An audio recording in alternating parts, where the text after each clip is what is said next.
te espante.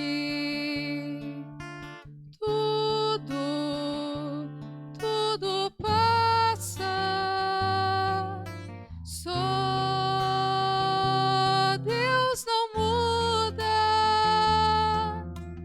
a paciência tudo alcança, nada te falta com Deus no coração. Só Deus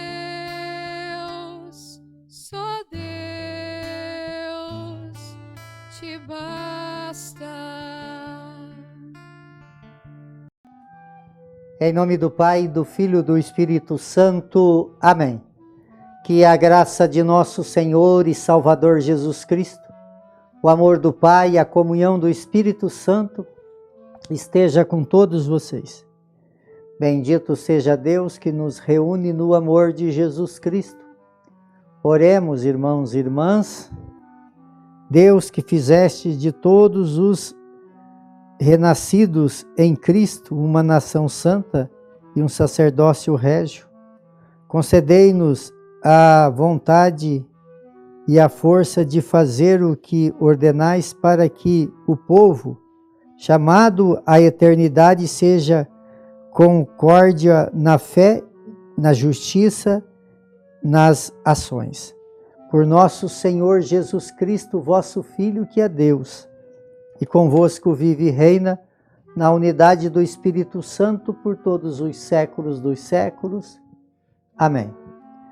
Irmãos e irmãs, mais uma vez aqui nós nos encontramos para meditar a palavra de Deus no nosso programa por intercessão de Santa Teresa de Jesus. Só Deus basta. E a palavra de Deus ela encontra no Evangelho de São João, capítulo 11, no versículo de 45 a 56. O Senhor esteja convosco e Ele está no meio de nós. Proclamação do Evangelho de Jesus Cristo, segundo João. Glória a vós, Senhor. Naquele tempo, muitos dos judeus que tinham ido à casa de Maria e viram o que Jesus fazia, creram nele. Alguns, porém, foram ter com os fariseus e contaram o que Jesus tinha feito. Então o sumo sacerdote e os fariseus reuniram-se o conselho e disseram: o que faremos? Este homem realiza muitos sinais.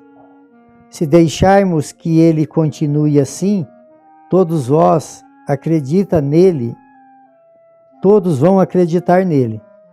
E virão os romanos e destruirão o nosso lugar santo e a nossa nação.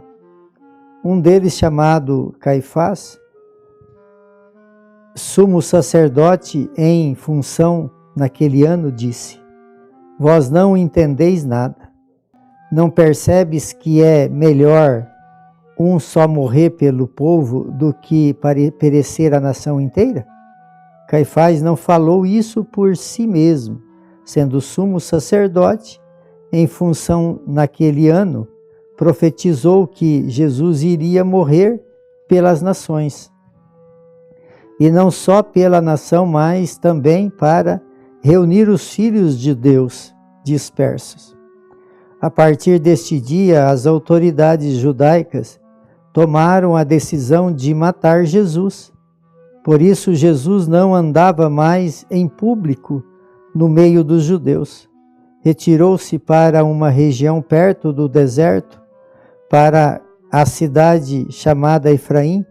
Ali permaneceu com os seus discípulos. A Páscoa dos judeus estava próxima. Muita gente do campo tinha subido a Jerusalém para se purificar antes da Páscoa. Procuravam Jesus e, ao reunir-se no templo, e comentavam entre si: o que vos parece? Será que ele não vem para a festa? Palavra da salvação. Glória a vós, Senhor.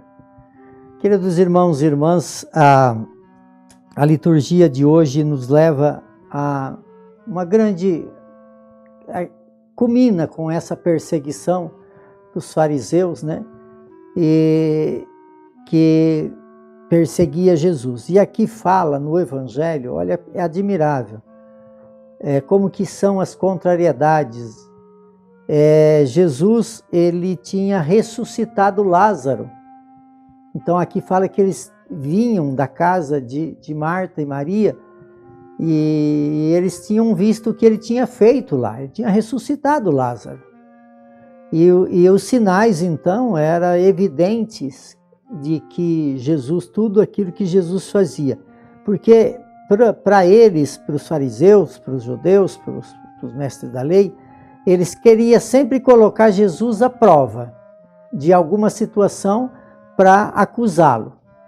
Mas, na verdade, Jesus, ele é o caminho, verdade e vida, não tem jeito de acusação sobre Jesus.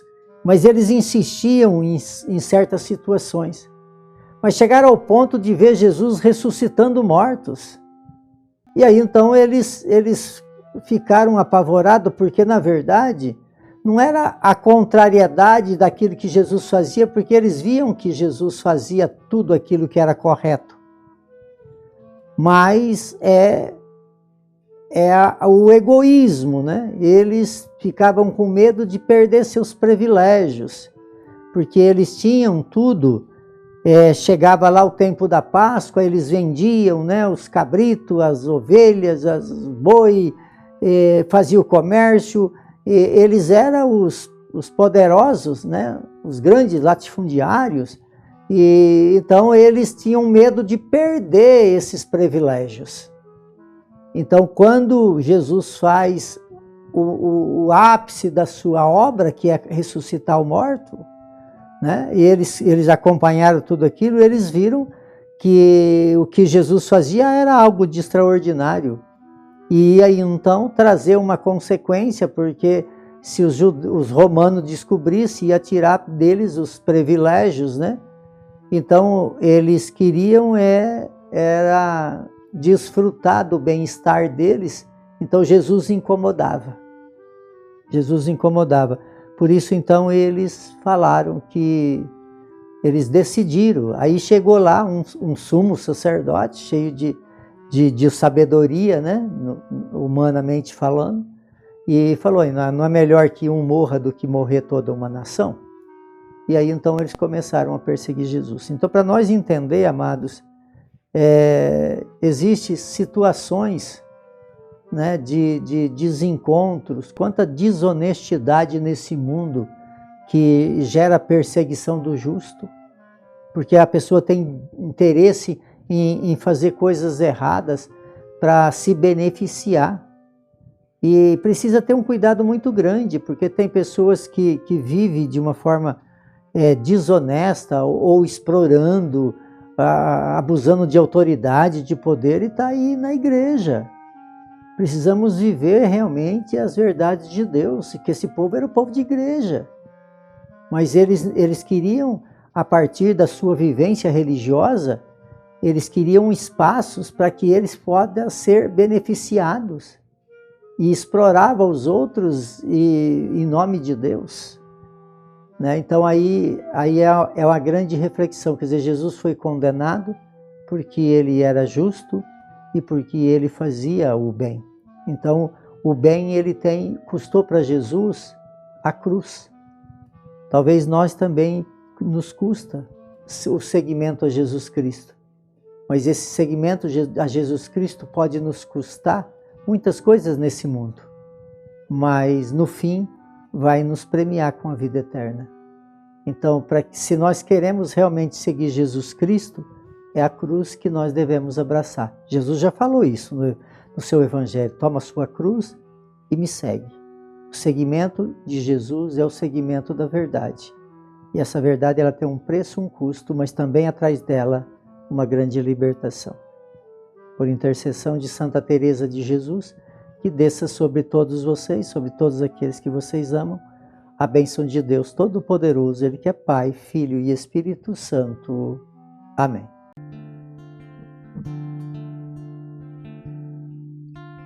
Nada te perturbe,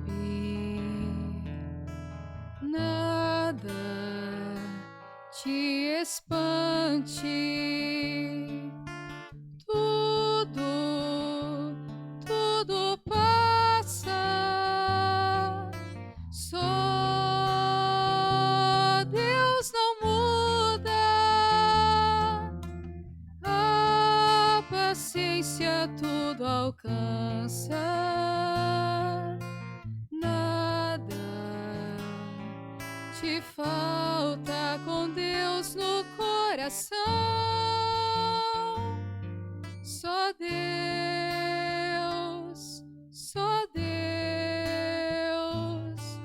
te basta.